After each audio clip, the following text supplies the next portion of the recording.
Assalamualaikum warahmatullahi wabarakatuh dan salam sejahtera saya ucapkan. Kami dari Kuliah 1 akan membentangkan tugasan ketiga kami yang bertajuk Perbandingan Peranan dan Pemikiran Tokoh Tempatan dengan Tokoh Luar Negara dalam Memartabatkan Bahasa Melayu. Kumpulan kami terdiri daripada 3 orang, iaitu saya, Muhammad Nur Huzaini bin Muhammad Isam, ahli yang kedua, Kristi Jolian Alista dan ahli yang ketiga, Nur Fatihah binti Azhar. Baiklah, saya akan berkongsi sedikit biodata tentang tokoh yang kami kaji. Yang pertama, Profesor Emeritus Datuk Dr. Asma Haji Omar. Beliau dilahirkan di Jitra, Kedah pada 5 Mac tahun 1940.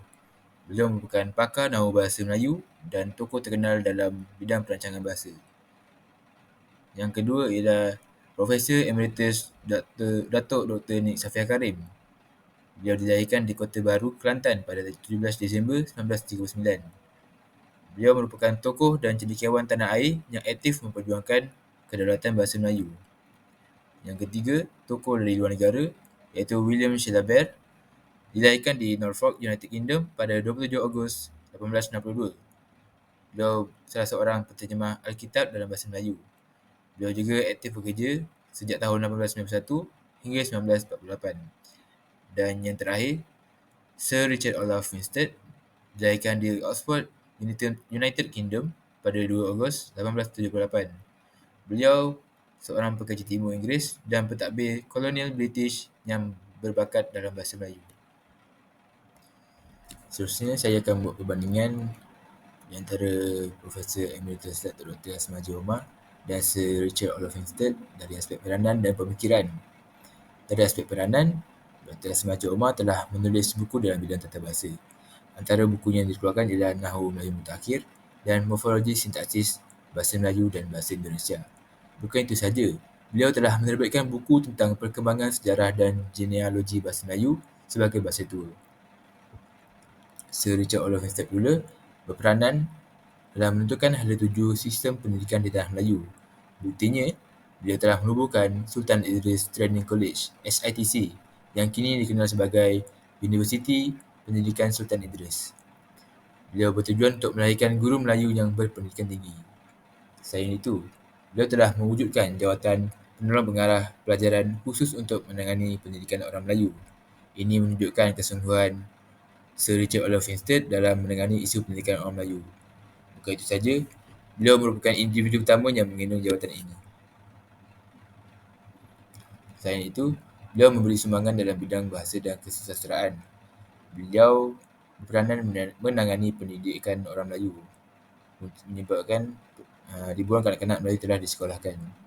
Dan yang terakhir, beliau memainkan peranan penting dalam menentukan hala tuju sistem pendidikan di tanah Melayu dan Singapura. Dari aspek pemikiran, Datuk Dr. Asma Haji Omar ada 3. Yang pertama, pemikiran tentang susul galur sejarah bahasa Melayu. Menurut Dr. Asma Haji Omar, susul galur serta pemahaman tentang bahasa Melayu yang lengkap adalah melalui ensiklopedia.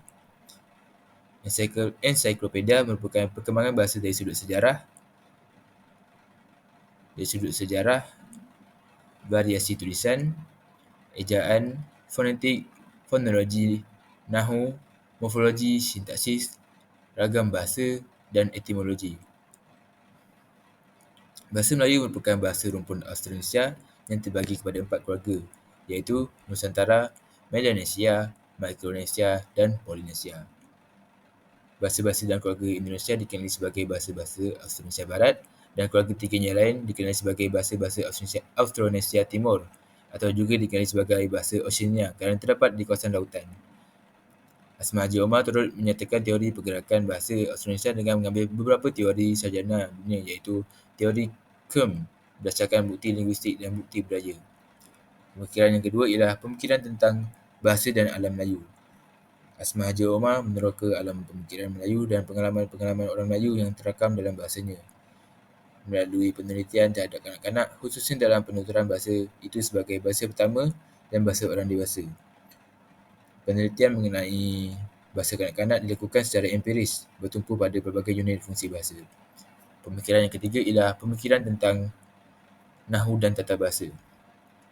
Asma Haji Omar dapat mengesan beberapa prinsip fonologi yang melandasi analisis Zabar tentang sistem ejaan bahasa Melayu. Antaranya seperti huruf sebagai lambang bunyi, keutamaan ucapan di atas tulisan. Huraian tentang pembentukan ayat dan kata dilakukan menurut pola. Ayat merupakan unit tertinggi dalam tata bahasa. Dari aspek pemikiran Sir Richard Olaf Winstead, ada 3 pemikiran. Yang pertama, pendekatan pemikiran fungsionalisme. Pihak penjajah Britain sedar Islam adalah sebuah kepercayaan yang mempunyai kedudukan tertinggi dalam masyarakat Melayu. Sebarang penghinaan terhadap agama Islam akan menyebabkan penentangan terhadap British.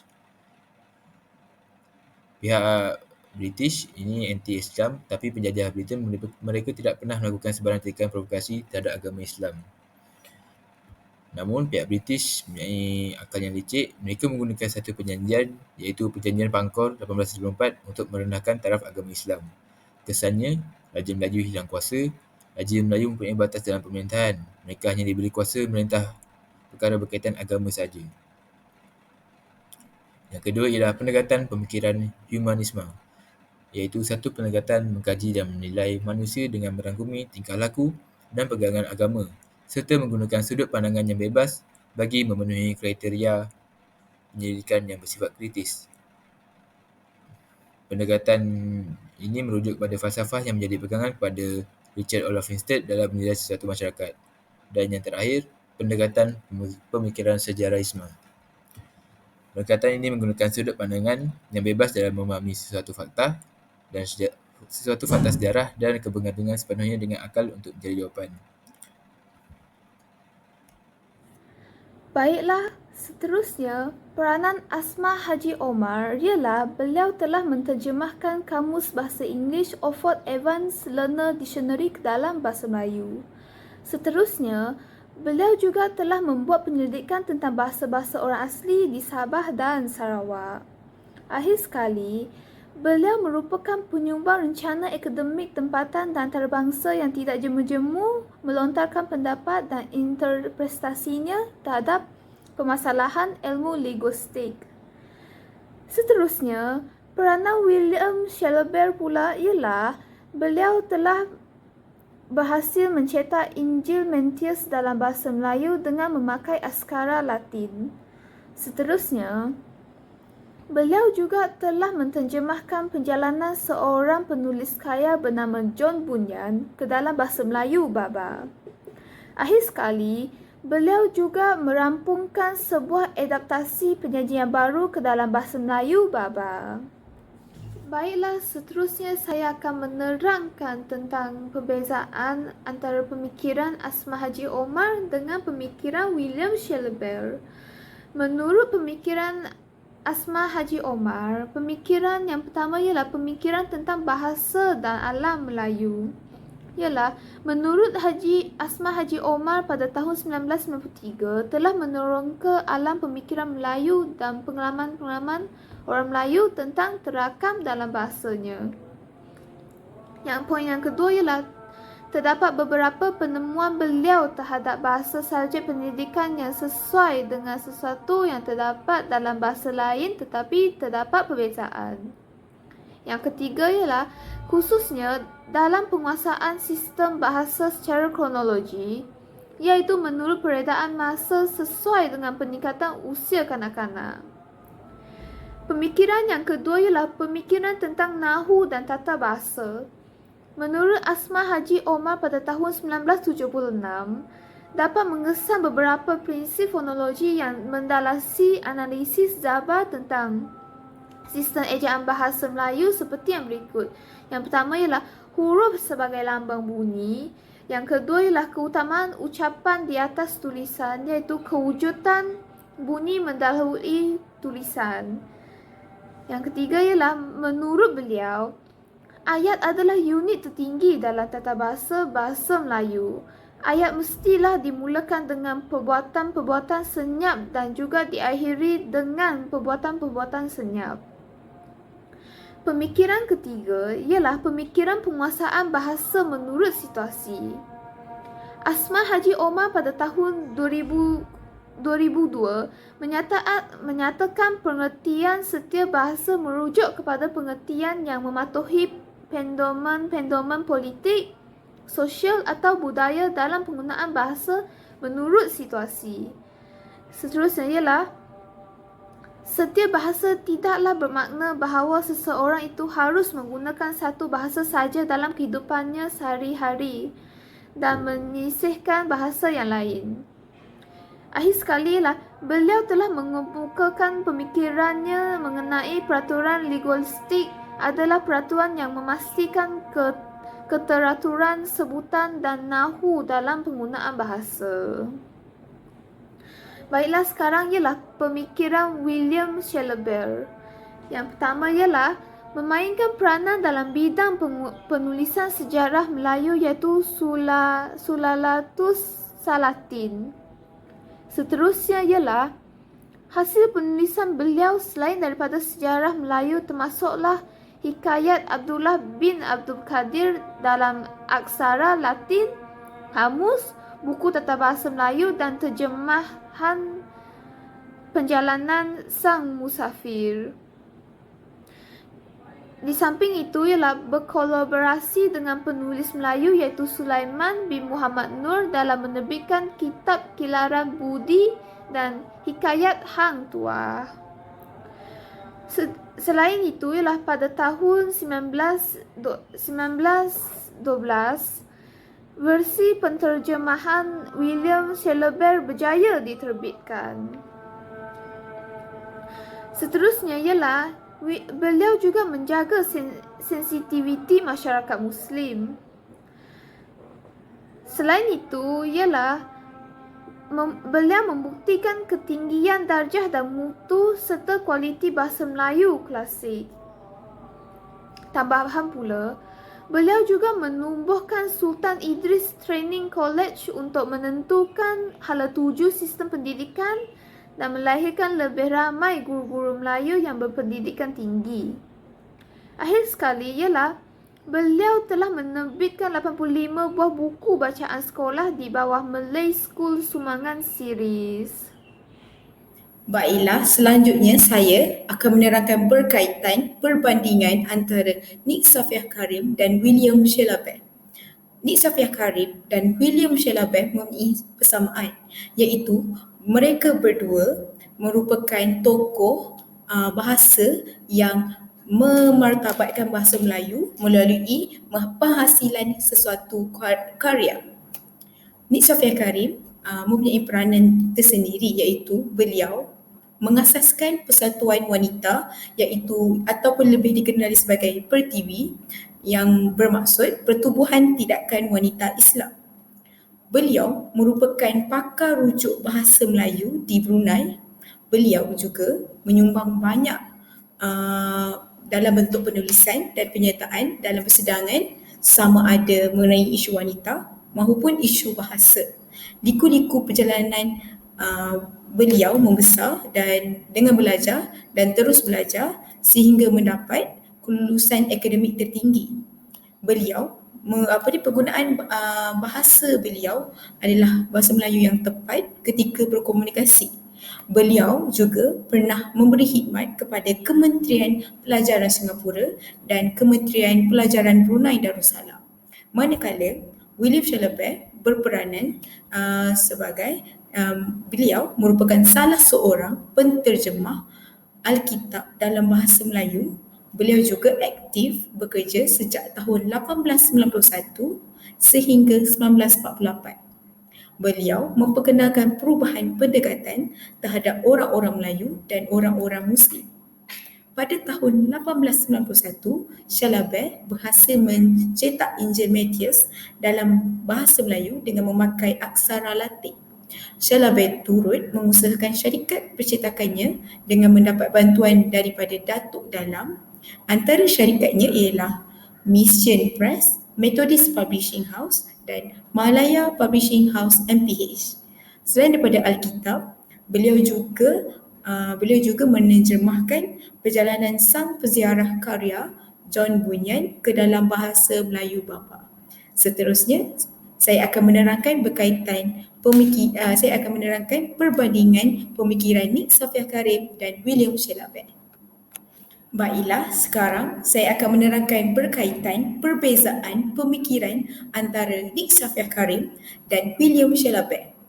Pertama sekali, Nick Safia Karim beliau kagum dengan gaya keterbukaan dan kekayaan khazanah ilmu dalam sistem pendidikan yang terdapat di Amerika Syarikat. Beliau juga mengaitkan morfologi dengan mengkaji struktur, bentuk dan pergolongan kata. Beliau mempunyai pengalaman belajar di luar negara dan beliau berpendapat bahawa pengalaman belajar di luar negara mempunyai cara dan kaedah yang berbeza berbanding budaya pendidikan di Malaysia, pendidikan masyarakat Malaysia di Malaysia maupun di Asia Tenggara. Beliau juga pernah belajar di luar negara.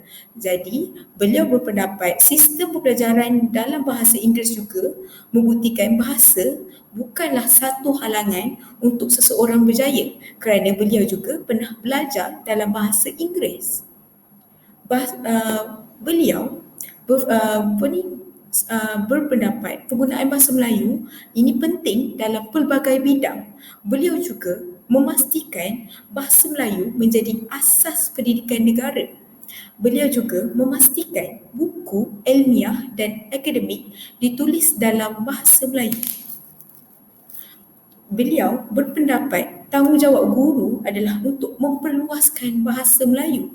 Beliau juga pernah menasihati orang Melayu untuk mempelajari dan memartabatkan bahasa Melayu. Beliau lebih menumpukan kepada sosiolinguistik. Sosiolinguistik ini bermaksud masyarakat bahasa. Sosiolinguistik ini merujuk kepada pengkajian antara bahasa dalam suatu masyarakat. Manakala pemikiran William Shellabear pula adalah beliau memainkan peranan dalam bidang penulisan sejarah Melayu. Beliau juga memainkan beliau juga beliau juga seorang askar dan juga perintis bahasa yang memberi sumbangan dalam memartabatkan bahasa Melayu. Beliau telah pun menghasilkan karyanya iaitu Sejarah Melayu, iaitu Sulalatus Salatin versi William Shellabear. Beliau menghasilkan sekurang-kurangnya 55 buah karya sastra dalam bahasa Melayu, terutamanya sejarah Melayu. Beliau meninggalkan banyak buku mengenai pembendaharaan kata Melayu, kamus buku teks dan kerja-kerja keagamaan bagi misi Kristian. Kesan karya sejarah Melayu versi William Shellabear memperlihatkan ketinggian darjah dan mutu bahasa Melayu klasik. Beliau pernah berkolaborasi dengan penulis Melayu iaitu Sulaiman bin Muhammad Nur dalam mempublikasikan kitab Kiliran Budi dan Hikayat Hang Tuah. Beliau sangatlah menjaga sensitiviti masyarakat Muslim. Saya berasa sangat kagum kerana kedua-dua tokoh tidak kalah saing dalam usaha memartabatkan bahasa Melayu. Mereka telah memainkan peranan yang sangat penting untuk melahirkan masyarakat yang mahir menggunakan bahasa Melayu pada zaman sekarang dengan betul. Buktinya ialah Profesor Emeritus Dato' Dr. Asma Haji Omar telah menulis buku dalam bidang tata bahasa, manakala Sir Richard Olaf Winstead memberi sumbangan dalam bidang bahasa dan kesusasteraan. Saya Kristi Jolie, analista, berasa amat kagum kerana kedua-dua tokoh terlibat dalam usaha penting untuk mendokumentasikan dan menerokai bahasa Melayu secara mendalam. Profesor Emeritus Datuk Dr. Asmah telah menyumbang melalui kajian akademiknya mendokumentasikan variasi dan penggunaan bahasa Melayu di kalangan penutur asli dan penutur dari pelbagai latar belakang etnik. Manakala Sir William Shellabear juga melakukan dokumentasi melalui penerbitan karya dan terjemaah termasuk buku tata bahasa dan teks agama dalam bahasa Melayu. Selain itu, kedua-dua tokoh ini aktif dalam mendidik dan menyebarkan pengetahuan tentang bahasa Melayu. Profesor Emeritus Datuk Dr. Asmah berperanan sebagai seorang pendidik yang melatih banyak generasi pelajar dan pelajar dalam bidang bahasa Melayu. Manakala Sir William Shellabear memperkenalkan bahasa Melayu kepada masyarakat luar melalui karya-karyanya dan bukunya tentang tata bahasa Melayu digunakan untuk mengajar orang yang bukan penutur asli. Sekian tu saja. Saya, Nur Fatihah binti Azhar, berasa sangat bersyukur kerana telah diberikan peluang untuk melakukan tugasan ini. Melalui tugasan ini, saya dapat mengetahui pelbagai peranan dan pemikiran dan usaha betapa pentingnya memartabatkan bahasa Melayu itu sendiri. Bahkan yang memartabatkan bahasa Melayu itu bukanlah orang Melayu sendiri, malah orang bukan Melayu juga memartabatkan bahasa Melayu. Saya berasa sangat tersentuh dengan usaha yang telah dicurahkan oleh setiap tokoh dalam memartabatkan bahasa Melayu. Namun, tokoh yang paling menyentuh hati saya adalah Profesor Emeritus Datuk Dr. Nik Safiah Karim ataupun Nik Safiah Karim, kerana beliau gigih dalam usaha pemantapan bahasa Melayu dan meningkatkan martabat wanita melalui hasil penulisan dan karyanya. Beliau juga sangatlah komited dan bagi saya dia sangatlah boleh dijadikan sebagai role model ataupun idola untuk kita sebagai penunjuk arah supaya kita supaya seperti mana saya sendiri sebagai orang Melayu sangatlah bertanggungjawab untuk melindungi bahasa saya sendiri, kerana bahasa Melayu itu bukan sahaja bahasa ibunda, bahkan jelaslah di sini bahasa Melayu adalah bahasa kebahasaan Malaysia, negara Malaysia. Jadi kita perlulah mempunyai rasa tanggungjawab yang tinggi untuk memelihara bahasa Melayu itu supaya ia tidak ditelan zaman dan dapat diturunkan dari generasi ke generasi. Oleh itu, kita semualah perlu membanting tulang supaya bahasa Melayu ini kian mencanak ke serata dunia. Itu sahaja daripada saya.